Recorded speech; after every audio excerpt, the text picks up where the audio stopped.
On a cold October afternoon in Lacey, Washington, 17-year-old Fatima Ali's cries pierced the silence outside Timberline High School. Her parents, enraged by her refusal to go home and get ready to leave on a one-way ticket to Iraq, launch a violent scene in broad daylight. Witnesses rushed in, pulling off the parents as Fatima ran to safety. Authorities later calling it a chilling attempted honor killing.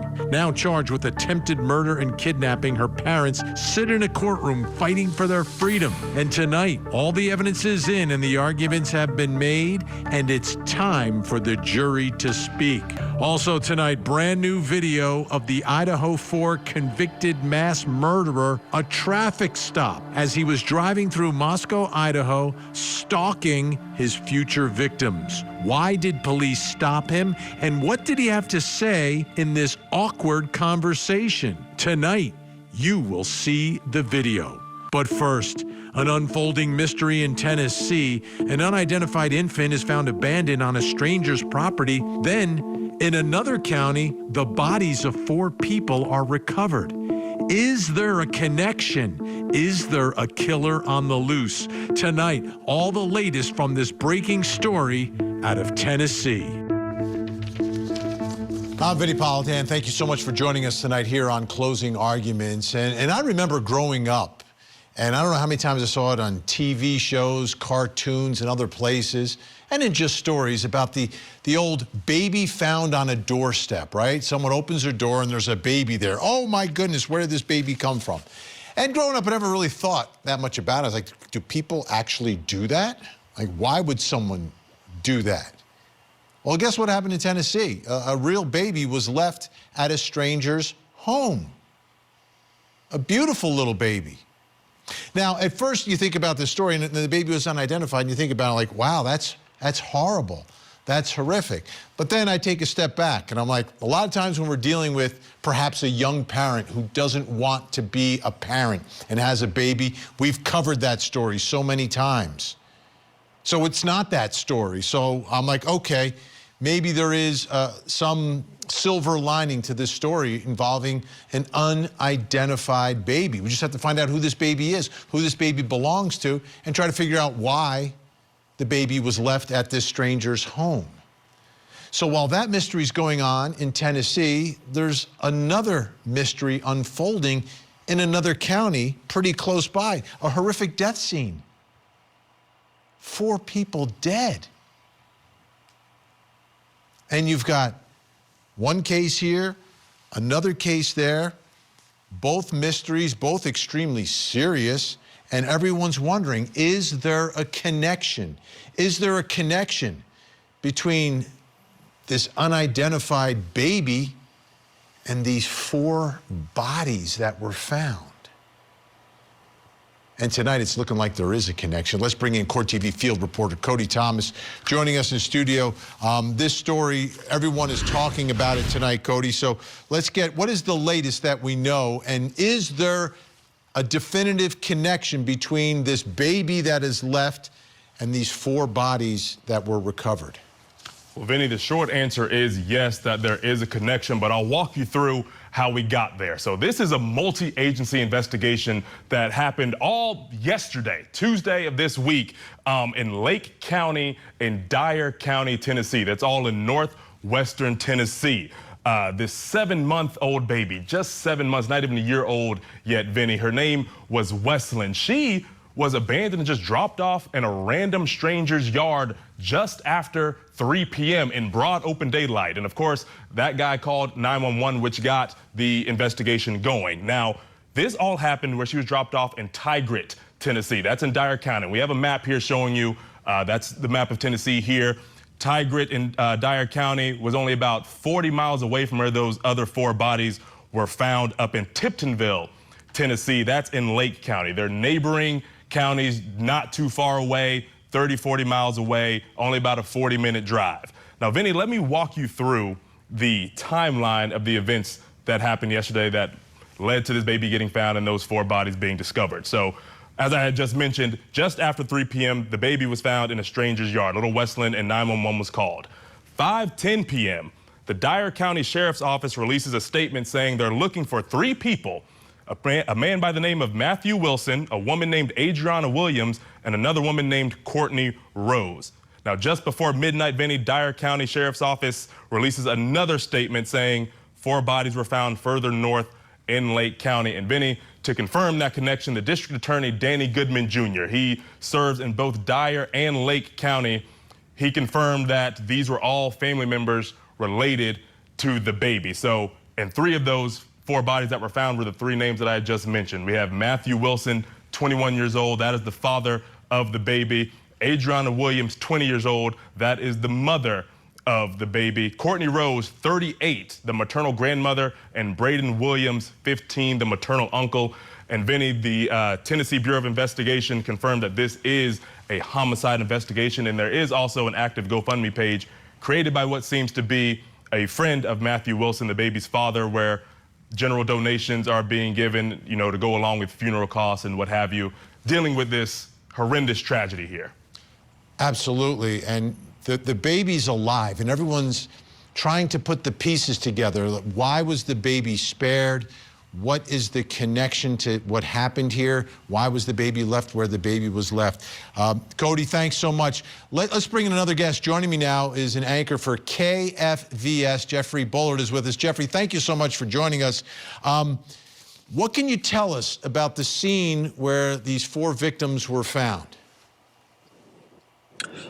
So thank you very much for having me. First off, I also want to mention where we were at. It was Carrington Road, which is just a 2-minute drive to the nearby correctional facility. This Carrington Road, it was almost like a cul-de-sac, but it was so wooded you couldn't see from our drone just where the police were going. You could tell that it was in the woods, but you couldn't exactly tell where exactly those officers were. We were told on scene that it was a fairly large crime scene that they were investigating. Fast forward to around 4:30, we're getting ready to go live for our 5 o'clock live shot, and all of a sudden you see 2 Department of Transportation wreckers pull out a black Dodge Charger and a white SUV from what appeared to be the crime scene. So they couldn't comment on if those vehicles were exactly related. We do know it was pulled from the area of the crime scene in that nearby wooded area. But there are so many unknowns about the situation that I think really intrigues people because, you know, it's our job to report fact and not speculate on, you know, these people's lives. This is very real for them. We spoke to several neighbors who are just absolutely just, it's so shocking. You don't think something like that happens in your backyard, you know? Absolutely. So do we know any details about how the victims died, and is this an active search for a killer tonight? So the person in charge of the TBI, or at least the communications person that we spoke to, they were telling us that they're still looking for, and they very intentionally said, suspect or suspects. Somebody's out there still, long story short, from what we're being told at the moment.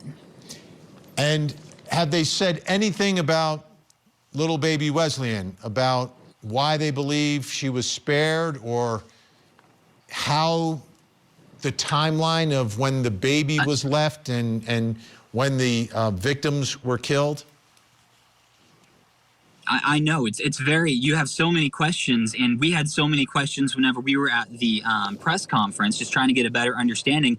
They were basically telling us it's still under investigation. They weren't too clear with any answers. As well, back to your other questions that I accidentally skipped forward, the cause of death is still under investigation as well. So it's not entirely clear what everybody was doing out in this wooded area, because whenever, like I mentioned earlier, that cul-de-sac, it goes into a bike trail that goes on near Reelfoot Creek. And so there's not a lot out there. It's mostly woods, so it makes you certainly wonder why they were out there. That's still an unknown. There's a lot of unknowns right now. Absolutely. And we're looking at the video. Thank you so much. As we look at that video, and we can see it's very rural, I assume, right? It's consistent with what we're seeing here. So there wouldn't necessarily be surveillance cameras anywhere. A lot of the cases we cover here at Court TV, there's ring cameras, there's surveillance cameras, there's traffic cameras. Describe the area for us and your thoughts about the opportunity for there to be any sort of video that could be useful here. Well, that's a really great point that you make up. Whenever we were telling neighbors about just kind of what was going on, because some of them were looking outside, seeing all these police cars, wanting to know what was going on. They didn't have camera footage. The closest nearby camera footage that there might be would be at the nearby correctional facility. But this is really, I mean, when you look at this as a person, it scares you. I mean, you go out there and you think, okay, there's no cameras around. It makes you wonder why there wasn't cameras there, you know? Absolutely. And final question, I know you have to go. Jeffrey, you mentioned it's near a correctional facility. There's no indication, because a lot of people are thinking, did someone escape from the correctional facility? Is that what we're talking about here? There has not been any information like that that's been made public, or any talk of that, has there? No, not that we've been made aware of. We just noticed whenever we talk about the location, it's about a 2-minute drive on Carrington Road. You actually split onto Carrington Road at the correctional facility. So nobody has brought that up, at least to my knowledge, if it has anything to do with an inmate or anything like that. All right, Jeffrey Bullard, KFVS, thank you so much. I'm sure we're going to be on this story a lot, and we hope you can join us again. We appreciate it. All right. Thank you. All right, let's bring in our think tank. Joining us live in studio tonight, criminal defense attorney, former state attorney in Miami-Dade, former assistant DA in Atlanta, Daryl Cohen, criminal defense attorney, law professor Meg Strickler, and criminal defense attorney, the man behind the glasses, Josh Schiffer. This is a mystery. This is a mystery. I mean, we've got two significant events. They are connected. They are related. How and why, we don't know. But remember, the baby was deposited randomly on someone's lawn. That we know. It appears as random. It appears random. There appears to be no connection. And then there are 3 bodies of the baby's relatives.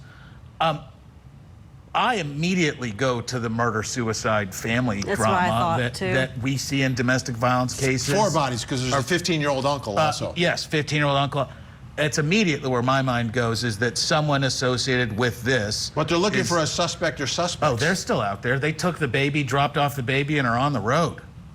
So it's not, you don't believe it's anyone that's at the house? No. It's like someone at the house could have dropped the baby off first, and then... There's the possibility that it would be the deposit the baby and then do the murder-suicide. But I think with what it appears to me, it would be... go to commit the crime, take the baby, and then leave the baby somewhere ostensibly safe. I don't know how safe someone's finding. It's a very confusing. Too much speculation. Yeah. We need to know the Well, someone cared about the baby. Someone cared about the baby, Yes. because if this is a murder, right? If this is homicide, murder, whatever happened there, if the baby stays there in this remote area, they may never find the body for days, and that baby will die. Even if the killer doesn't take the life of the baby will just die, right? So someone cared enough to get the baby out of there and put the baby in a place where the baby would be found. I agree with Meg and Josh. I think this is self-inflicted, but... What do you mean self-inflicted? I think someone self-inflicted murder on him or her, and then, but before that, murdered the other 3 people. But So we're looking for a ghost right now. Well, right now, we need to find out what the cause of death was. Once we know what the cause of death was, we can begin to speculate with a little more accuracy. Right now, we're PFA. We're picking from air, and we don't want to do that. What we do know is we've got a healthy baby. We're fortunate. We do know there are 4 people deceased. So where does the investigation go? Let's talk about that. So if you're looking for someone, you're looking for a motive, trying to figure this out, where are they going? Are they diving into the cell phones of these family members? Definitely looking at the cell phones, all the They've got to be talking messages. to other relatives to see if there's anything going on. And the cameras. They're going to look at the video surveillance of whatever they can find. Yeah, for I don't video know how many surveillance to give you a timeline of what they can see, because there will be some video somewhere within that and last day. known contact with the victims. And it's things like the highway videos. You see these flock cameras and cameras scanning license plates. They create these giant databases so they can say, oh, here's a relative's car that was moving in this direction. And Daryl's right, the investigation's going to show us. From what I heard from the report was that it was kind of a big crime scene. That makes me immediately think of a case that I worked on where there was an attack with some chasing going on. And it wasn't walking into a room with all 3 victims. It was a seek and find, which makes things look really messy. And then what if a baby wasn't supposed to be there and is. You don't want to be with a baby on the run. I've seen Raising Arizona. That is not the way that you really want to go escape having committed Right, but a this crime. was like cold-blooded assassin type person. Everyone would be dead. The baby would still be there. The baby would likely be dead. The bodies wouldn't be found for days. The only reason they found the bodies so quickly was because they found the baby. Yeah. Like, from the baby, they were looking for 3 adults. They were looking for mom, dad, and grandma. So how do you think they figured that out in 2 But maybe hours? that's the what way, the issue is they're trying to figure out the baby. I apologize. No, Harold. no, I was going to say there may very well be video. If the person who committed the murder, he or she, may very well have used his or her camera on his or her phone to video this. We don't know. What we do know is we've got a live baby and 4 victims. Right, but we also have it seems it's 2 hours between the discovery of the baby and then putting the word out that we're looking for these 3 adults. Like, how do police figure out that the baby's connected to those 3 adults? But We're talking that's about what 40 miles away. But maybe there was somebody who saw it, heard it, something like this, and then did not want to get Saw or involved. heard what? Gosh knows what happened. We don't know what happened. But maybe they saw it, heard it, were involved with it in some which way, I don't know. But maybe that's who they're looking for, is the person that delivered the baby. And there may very well have been something attached to the baby or in the baby's crib that said That would her lead to name the is parents. X. Yeah. We just But it don't was, know. it was yet. mom, dad, and grandma specifically they were looking for, right? 40 miles away, 40 minutes away, in the middle of nowhere, right? And we don't know what connection they have to this land necessarily. Is this a random piece of land, or is this someplace that they're known to frequent, inhabit, live? There's a lot of investigation that's going to come out. It is quickly putting together the dots, though. That 40 miles and a baby without a name, it's pretty tough to identify a baby. They don't answer questions very easily. They don't. No. One more fly in the ointment. We know it's near a penal institution. Is that for misdemeanors? Is it for felonies? Has there been an escape? Do we know? We If there was don't. an escape, they would have to tell us, right? That's a They red have herring. to make that public, wouldn't At they? some point. They would have locked down that facility in the first moment they found out about a murder I 2 agree. minutes away. That facility gets the red button and it's So you're on taking that lockdown. off the table, but you're thinking not- you're not taking it off the table. No, I'm not taking anything off the table yet. Until we hear. Smart. Until we hear. That's not, it's too much speculation right now. To me, the timing, I still don't know how you go from baby to we know who the baby belongs to that quickly. That's a big jump. I don't real think quick. so. I think It there would be a was big jump something if they were left. next door neighbors, like the But neighbor there's says, no- oh yeah, no, that's no, so-and-so's I think baby. there Probably was something with some the baby, like you forensic said. evidence left with Yes. that baby identifying that child. Yep. That's why your mom put that sticker on all your clothes. man. Precisely. That's how it works. I don't know. I'm chipped.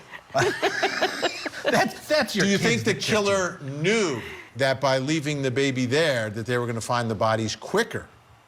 There's probably, like, I think Dow has said, like a note was there or some sort of indication with the baby that made them be able to leap very quickly. And really, are you going to try to ascribe logic to someone who part of their day involved depositing a baby on a lawn? They're not necessarily No, but using there is some logical- logic here because that person took the time to remove the baby from a scene where the baby would have died. It may not be logic, it may be love. Yeah. Yeah. Now, it doesn't seem like sometimes we've seen cases like this, the parents are split. It seems like mom and dad were together living with grandma and the uncle who's only 15 years old. But so it doesn't seem like that necessarily is a part of this. I'm thinking of the Pike County case where it was, that's what it was all about. It was all about the kids in custody, and it was family feud. It was the destruction of an entire family in that case. But they're so young. This All is of a those really people young are family. So young. And it's impossible to speculate as to what somebody's burden is Should on the any public one be day. scared tonight? The folks No. who live in the No. area? Absolutely no. You know Not this at is all. directed. Yeah. This This is is directed. very specific. Yes. I think it's Not a madman. No. maybe madman or Yeah, mad true. person, But it's not, directly related to not the anything family. to do with the public. Not a as to serial its killer, direction. not a No. random No. killer. No, not at all. And I bet you the social media of all of those individuals will give some information that'll be very useful. I don't know what it'll be, but it'll be on, because they're also young. They're going to be out there on We're Snap, eliminating Discord. an entire family. I know, literally. Oh, okay. Obviously, we're going to stay on that story. The more information we get, the more information we will give to you. Think Tank is staying with us. When we come back, where are we? We've got a lot going. Oh, BK BK, new video of BK stalking his future victims. We're going to show that video to you, plus coming up next hour. Tonight on Vinnie Politan Investigates, loving father Jared Bridegan gunned down on a quiet road, an ambush so cold-blooded his toddler sat feet away in terror. Now his ex-wife and her new husband stand accused of masterminding the murder that shocked the nation. Is she connected to the murder? Tonight, we investigate. Join Court TV's Vinnie Politan with the latest and breaking true crime stories. Now, let's look at the other side of all of that. Vinnie Politan Investigates tonight, 9/8 Central, only on Court TV. Donna Adelson is facing charges of murder, the death of her former son-in-law. Now that Donna has turned into a defendant, what's next for the Adelson clan? The matriarch mastermind murder trial. Live coverage this August on Court TV. You were right up on the back end of that van, pulled you over for tailgating. Is this your car? Okay, cool. Where are you headed? Well, we're coming from WSU. So you're coming from Washington State University? Yeah. And you're going where?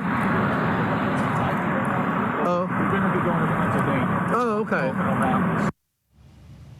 Unbelievable. That's the video of BK after the mass killings. He's there with his dad. They had driven from Washington State to Indiana to get some Thai food, apparently, on their way to Pennsylvania. Tonight, I've got video from before. Now, this is video we haven't seen before, but this is before the murders. It's, I believe, in August. He's in Moscow, stalking his victims, and once again, gets pulled over by police. Let's take a look at the video and listen to the awkward exchange once again with the mass killer.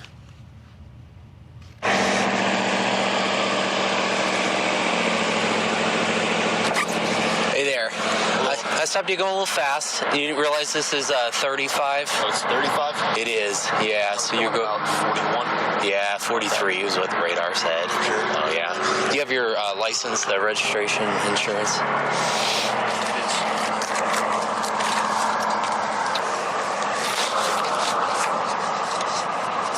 Were you wearing your seatbelt when I stopped you? No. No? That's no good. Just being honest with you. Yeah, I appreciate that. You guys are... There's absolutely no point not being honest. Yeah. You have a radar. Yeah. Yeah. Okay. Do you have a vehicle registration slip or something like that? Okay. Or did I give you my insurance? Yeah, this is your insurance. That's good. Thing is, I'm on a overtime shift right now. One of the conditions is we have to enforce seatbelt laws, and so to write you a citation for that, it's $10 in Idaho. Not a huge deal, but yeah. Be right back. Can I get a phone number from you? Yeah, why? We need to put it on the citation as it goes to the court.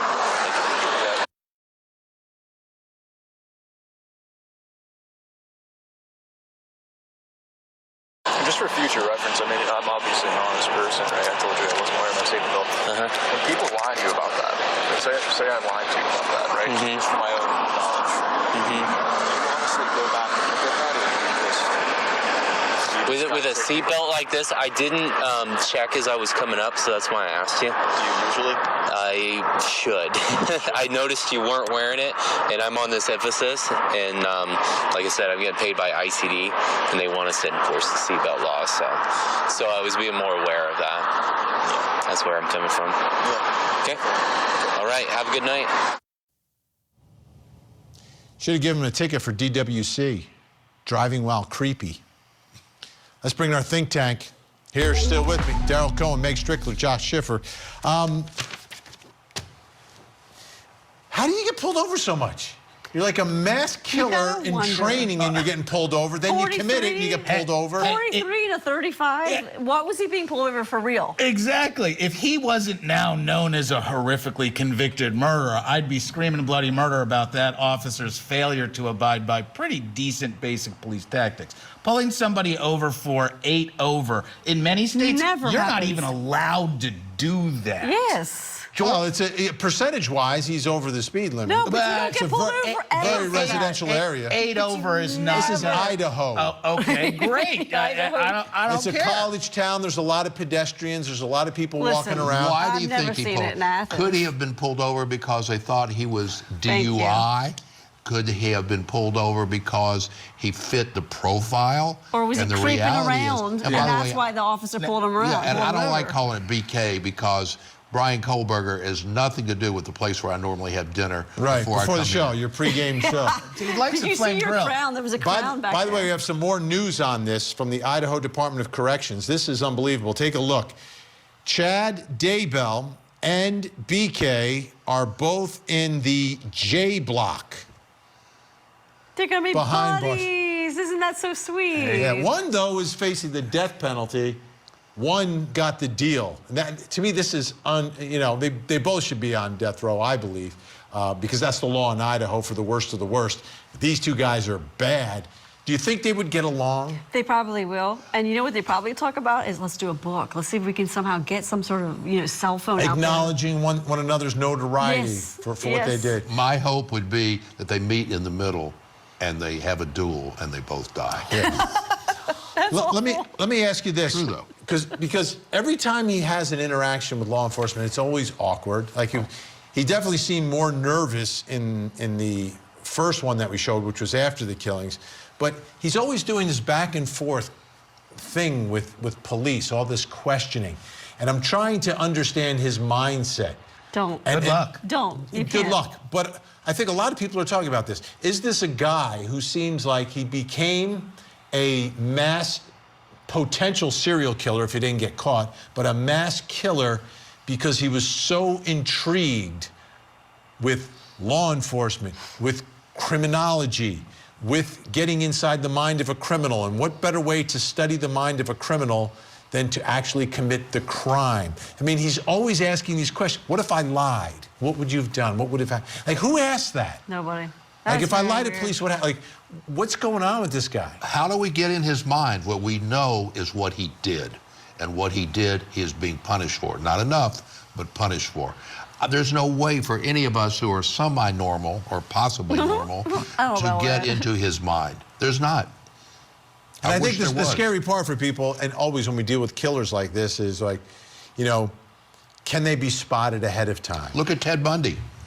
Yes, but normally, if you look at the psychiatric part of this, Ted Bundy and Jeffrey Dahmer were killing squirrels and stuff like that prior to getting to this level. And some people have opined that perhaps there's some other things that we'll learn about that BK has done.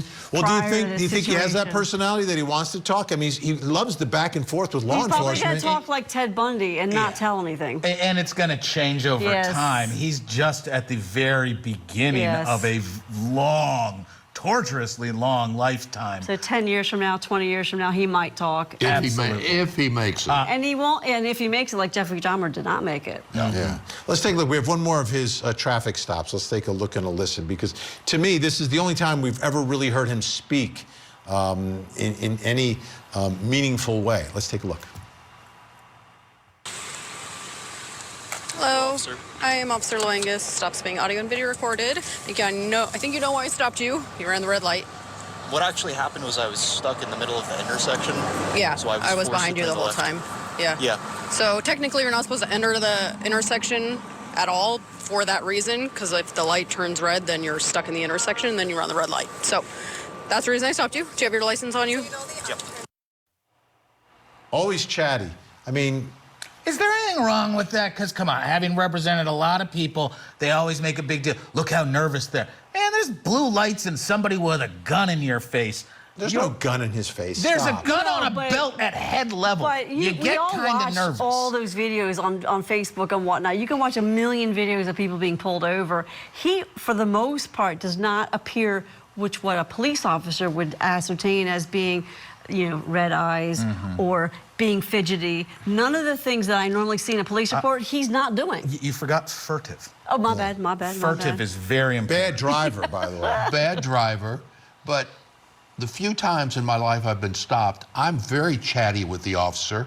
And each and every time I've been fortunate enough not to get a ticket. You're very chatty with everyone. I've seen Daryl chatty with a mute. But he's not. He's not very chatty with everyone else, but he seems very chatty with law enforcement. That's why it sticks out to me. I think that's because he's got the fascination with criminal justice. And in fact, I've talked about the idea that when it finally came to the horrific crime he committed, he had hubris and he had almost some incompetence, turning off his phone, expecting that was going to prevent him from getting tracked. And then driving to Pennsylvania with his dad. That one really bothers me. I don't think he gets caught. Without the Yes. DNA, he doesn't get, I don't think he gets caught. I know. Oh, I don't know. I don't think they would have caught him. We'll never know. And scary. the good thing is they did catch him. They did catch him. The good thing is he was prosecuted. And And the he's better in thing prison is forever. he's forever. Thank goodness. And remember, Thank those goodness. poor prosecutors, can't believe I'm going to sit here and defend the they got lambasted at the beginning of this case for not sharing enough materials, for not being public.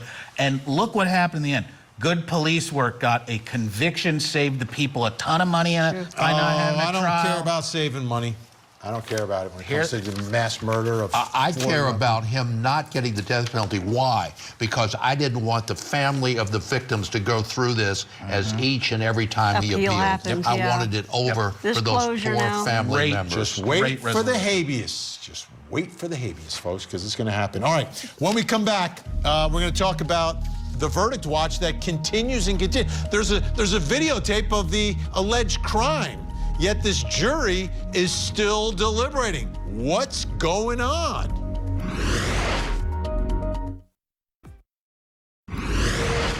He kind of like spun her around in a way because she didn't want to go with him, and he like grabbed her and put her in a headlock. She reported fuzzy feeling like her whole life was flashing before her eyes. Did you have any fear? Yes. About what? Of dying. Okay. Are you saying anything? No. Two parents accused of the attempted murder of their daughter. Initially, it was called an attempted honor killing. That's not what was argued to the jury, was not permitted.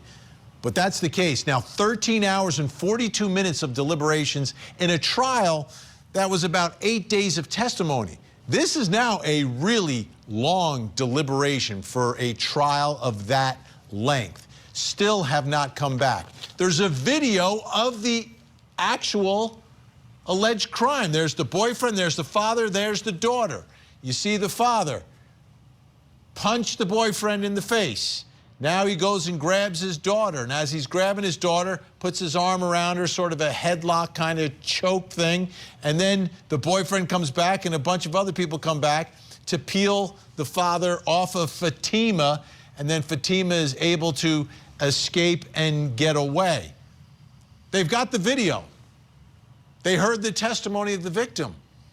But here we are, 13 hours and 42 minutes later of deliberation, still no verdict.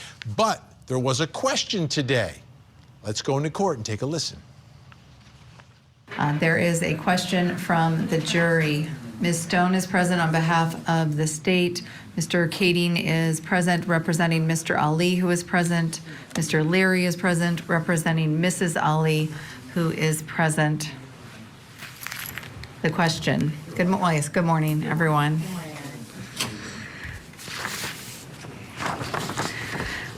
Legal authority wasn't defined for count 3, instruction 34. What is the definition of legal authority? Signed by the presiding juror. My proposed answer is please refer to and reread the jury instructions. That's a lot of the response that juries get oftentimes from the court is, we can't tell you anything. At least they gave them the instructions. Some states, like where I practice, New Jersey, they don't even give you the instructions, so they just read them to you again. But they're concerned about count 3. count 3, which is the unlawful imprisonment. And they're asking about legal authority under count 3. They're not talking about attempted murder. So where are we? What does this mean? Let's bring back in our think tank. Daryl Cohen, Meg Strickler, Josh Schiffer. Josh is shaking his head. Man, ever since this case started, we've talked about this as almost a corporal punishment themed case if you reframe it. And that's where I believe one of the jurors has gone into the what rights do parents have to punish their kid. And that is a really sensitive issue. We've seen it play out here in Georgia with big differences between very responsible and respectable sides. I don't necessarily think it applies here, but I could see a juror holding things up saying, nope, that's a parent parenting their child. Right, Well, also- having the legal authority, right? But also, I think the issue really is that they're confused on what to do with the mother. I think they're just confused. Forget the law, forget the jury instructions. They're just kind of like, what do we do with her? I think that's what they're struggling on more so But the than anything question's else. is about the unlawful imprisonment count. I've said it before and I'll say it again. This is very troubling. What we see is troubling. This is a case that should, in my view, have been worked out before trial with a great deal of counseling, a lot of community service, and even more counseling, because this is not, in my view, attempted murder. It's a daddy who overreacted but didn't try to murder his daughter. So what rights does a parent have? Your daughter is missing, your teenage daughter is missing. She left the house, apparently took some money from mom, and then they find her and they want to bring her back home. She's saying, no, I don't want to go back home. What can a parent do? What you're forgetting in the story here, I like what you just gave as a hypothetical, and I have teenagers. You want to strangle them often, but you don't. You don't. You don't put your hands on them. No, but period. what happens? Okay, let's look at in the beginning. Grabs her. I always grab Daryl. Grabs her like this, and then he's attacked by the boyfriend and the others that are there. Her. Right, but defending her. Can a boyfriend interfere with a parent trying to get her daughter into the car to take her home? Yes, but shouldn't. Yes, but should not have. But the story, the jury didn't get to hear what the story. They know about Iraq. Yeah, they don't know what's going on in Iraq. Exactly. Neither They do know we. about exactly. We know the country. But doesn't the argument made by the defense, and I'm echoing kind of what the defense is saying, because obviously this isn't an easy case for the jury, otherwise they would have come back with a verdict, right? What they're saying is you can't look at them the way you look at them. You look at them the same way you would look at any other parent. So what rights does any other parent have to get a child to go back home that doesn't want to go back home? But you don't use physical force. You can't use any physical force. I disagree. I completely disagree. Vinny's highlighted the big important thing. The problem is that there's not a clear line, and it's up to your elected prosecutor, somebody 99% of people have never met, I to personally think you don't decide put your hand on whether you were allowed to use what was reasonable or whether it was unreasonable. You may have to. If your daughter, your son, is under 18, living in your house, taking what you do for his or her don't food, physically his touch room, them. and if they're running away and they won't stop, then you may have no choice. I'm not saying you should, but you may have no choice. And remember, we have the opportunity of analyzing it now. At the time it happened, it was going by in a blur. Yeah, and remember, when you're talking about dad and mom and what they did, reverse roles is what the defense is begging this jury to do. Your dad, sure, you're not from here, but you're still a dad. You are thinking that this boyfriend is I don't going care. to... You ain't choking my kid. I agree that physical violence, and I believe that there was a conviction, but it shouldn't have been a trial, because what that's done is created additional community trauma, and Daryl's right. So what happens to a parent? Your child runs away and then won't come home, so then you just leave. You call 911. But you just leave. What do you do? You don't know what to do. You call 911 to do what? But you don't know what is 911 going to do? That's my point. You don't know what to do because it's a blur. No matter how long it takes in your own mind, it's happening instantaneously. That's true. It's happening so fast. But the problem with the storyline... This is what I'm thinking. I'm thinking, okay, if I'm a juror here, I know this is a family situation. I heard what the defense is arguing to me, and I'm trying to figure out what is right here. If I'm a juror, I'll tell you what's right. Not guilty, and have the judge admonish them and maybe find them in contempt. No, I and disagree. put them in with I think it is not okay to choke your daughter. What even are you guys talking about? Hey, don't lump me in on this because the amount of violence that was used was inappropriate, disproportionate. Now, the defense did dispute the level of violence and the cause of the injuries. Fatima testified. Right, she did testify, I know, but they're disputing that. They're disputing. Now, this is a daughter. Now, let's talk about the daughter. Will the jury believe the daughter at her word? I feel horrible for her. Will they? I feel horrible for the entire family. I agree. This family is completely Forever destroyed, shattered. regardless of what the jury decides.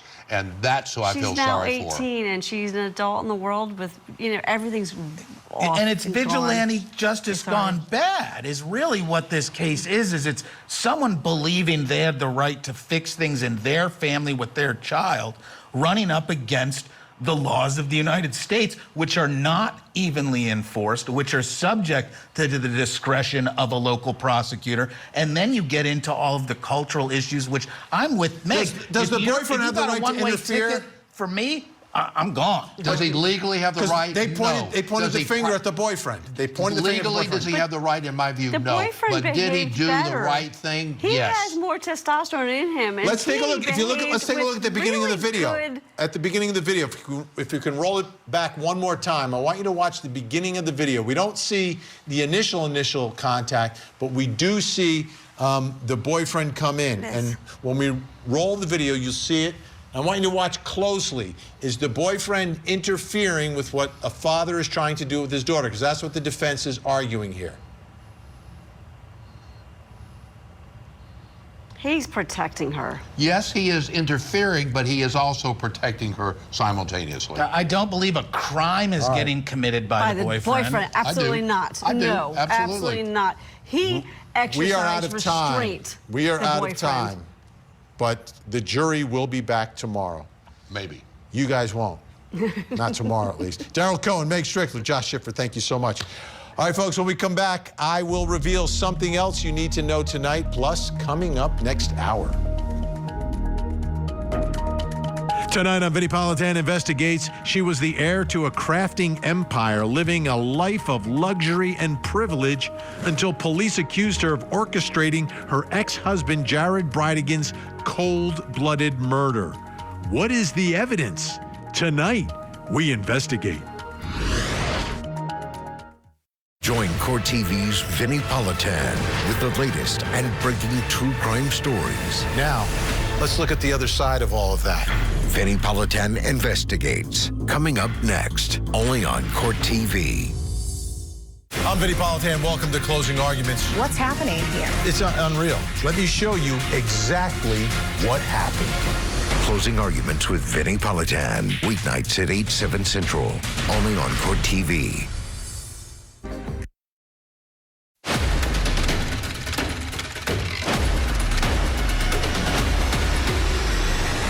Welcome back. Time to reveal something else you need to know tonight. Behind the big board, a new photo. This is the double homicide out of Arkansas, Devil's Den State Park. This is a photo of the person of interest they want to speak to. Unfortunately, you don't see his face, but we do still have that composite sketch. A mother and father murdered, 43 and 41. Their daughters survived, ages 7 and 9. They are with family now. But this tragedy, still an unsolved double homicide. If you have any information, please call the tip line. Also need your help on a missing child tonight. Take a look at your screen. This is Jasmine Nicole Rowland, just 16 years old, missing out of Joliet, Illinois since July 23rd. May be in that local area or may travel to Chicago. The last time she was seen, her hair was pulled back with this sort of a puff on top. She has a gap in her teeth. But if you see her, do not approach, just contact law enforcement. All right, I'm Vinnie Politan. We've got another hour of live true crime coming up. In the meantime, please don't forget to hug the kids.